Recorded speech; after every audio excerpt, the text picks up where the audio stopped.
Hello everyone, I am going to be showing you an Uber run using my Avatar of Fire Whispering Ice build in the new 2.2 Ascendancy patch. This build got a heck of a lot stronger with the patch, so I'd like to put out a new video of an Uber run.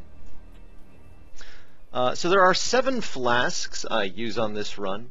I've got a Rumi's Concoction, I've got a Basalt Flask that provides freeze immunity, Topaz Flask with shock immunity, Quicksilver Flask with bleeding immunity, Quicksilver Flask with extra movement speed, as well as a Topaz Flask with bleeding immunity, a Ruby Flask of warding, and an anti-burn Ruby Flask.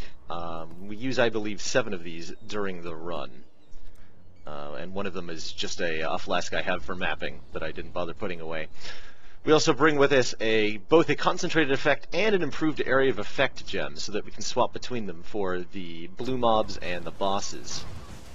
For the blue mobs I use the increased area of effect. As you can see, it has a pretty dang large area of effect on that ice storm, covering most of the screen.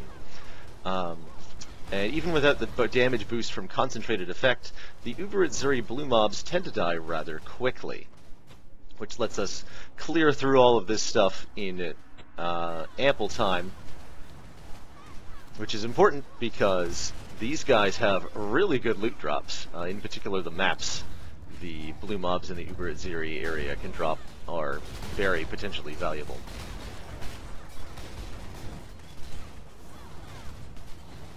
So as we run through the first series of blue mobs, we're building up charges on our Vol disciplines, which we'll probably need for the bosses, as well as getting our flasks, making sure that our flasks are fully charged.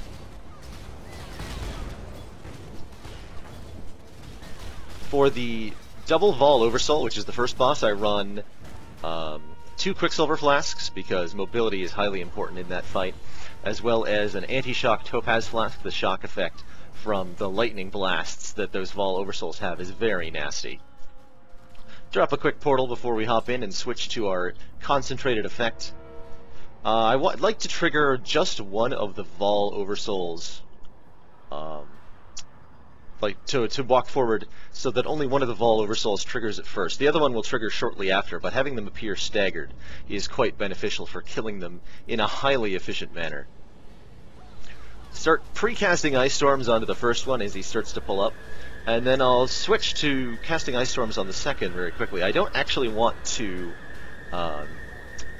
immediately kill one of the two, because it will cause the other one to get massively increased speed. As you can see, the damage of the Ice Storms on these Vol Oversouls is absolutely massive. Like, they die in no time flat. I'm not 100% sure what the DPS of our Ice Storm is when using it on these Vol Oversouls, but I have to estimate it at somewhere north of over 1 million. It's really astonishing just how much damage this build does with the 2.2 patch. We clear through basically everything in Uber Atziri in record time. So for the second series of bosses, the trio, which are for this build, I think, the hardest part of an Uber Atziri run, I swap my Grounding Topaz Flask for a Staunching Topaz Flask. The fact that it's a Topaz Flask is irrelevant. It's mostly that for the trio, you want to have 2 anti-bleed flasks, because the Cycloner causes heavy amounts of bleed, and we choose to kill him last, so we do have to deal with him for a prolonged time.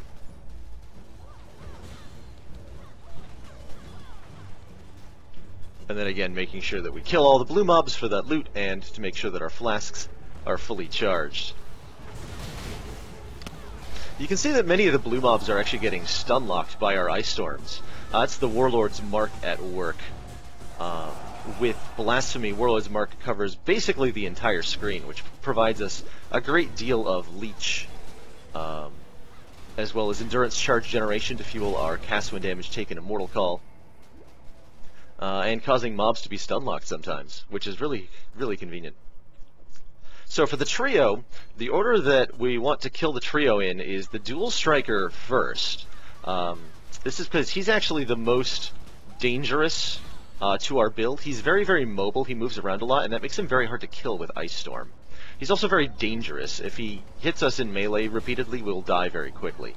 So I prefer to kill him first.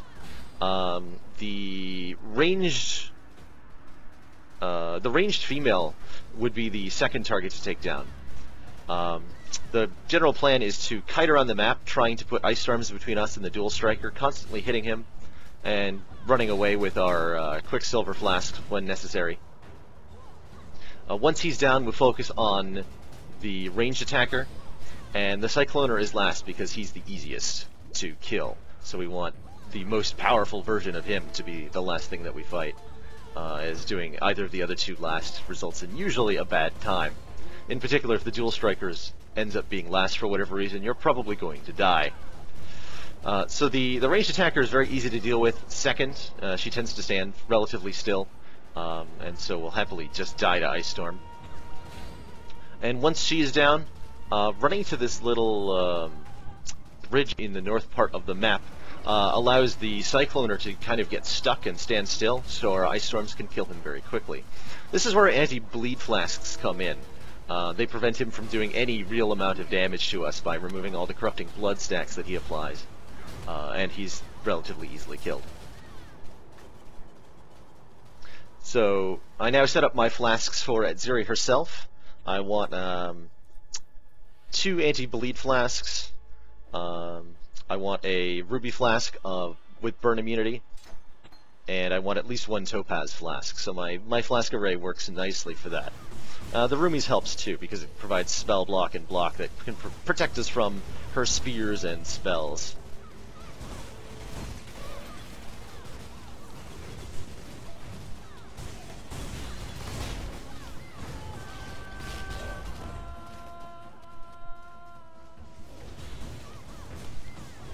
As usual, running double Quicksilvers for Uber Atziri, the final boss fight, because mobility is extremely important. You can actually avoid basically all of the damage in this fight simply by physically not having your character get hit by any of the attacks. It's a very skill-based fight, which is quite cool.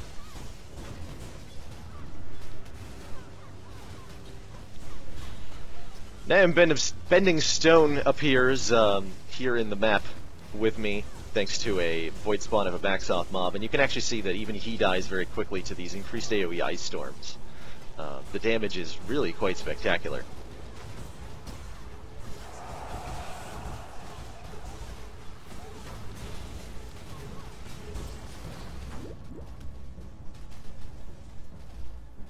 I actually got hit there by some sort of bleed effect that I almost caught too late. It took about 12,000 damage before I noticed and was able to stop it. Pretty scary stuff. It is very easy to die, even though for the most part we're face rolling these blue mobs. It is easy to die if you're inattentive.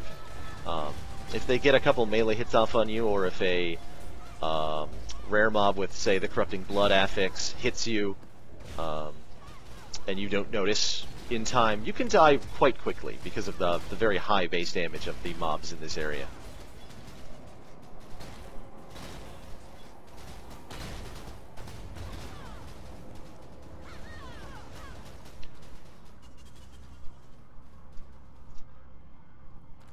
Moving on to Uber Atziri herself, this is a much quicker fight than it used to be pre-2.2. The amount of damage this build does now is absolutely astonishing, so we can rip through most of Atziri's phases quite quickly.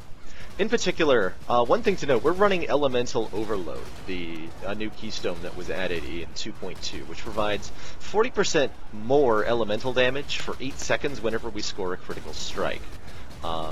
And you can see this triggering at the end of my buff bar now. This will trigger off of Atziri when she's in her invulnerable state and trying to heal.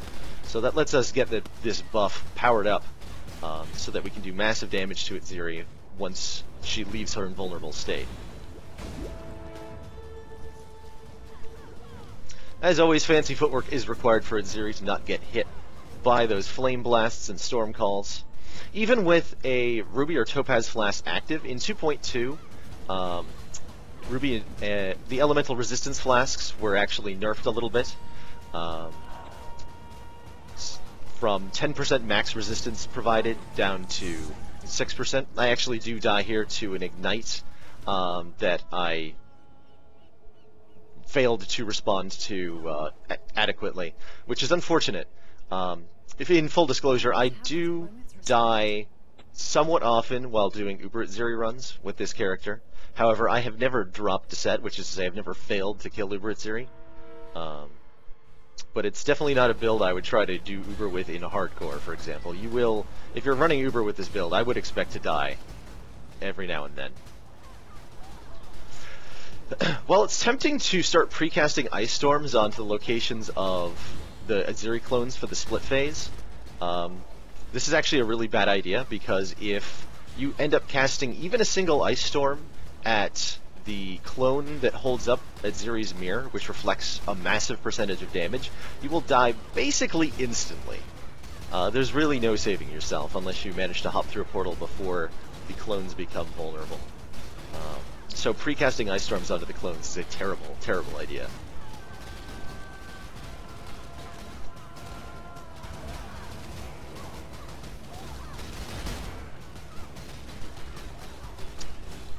For Atziri's healing phase, all we need to do is just cast Ice Storm at Atziri herself. The AoE is large enough to cover all of the incoming reinforcements. And whenever we get to the split phase, we start casting Ice Storms onto one of the clones that isn't holding the mirror and just kind of run around wildly, avoiding all her elemental attacks. The sheer amount of damage we do really makes this not take too long. Unfortunately, I do get a Vol Mask drop here. Oh well. And thanks for watching, everybody.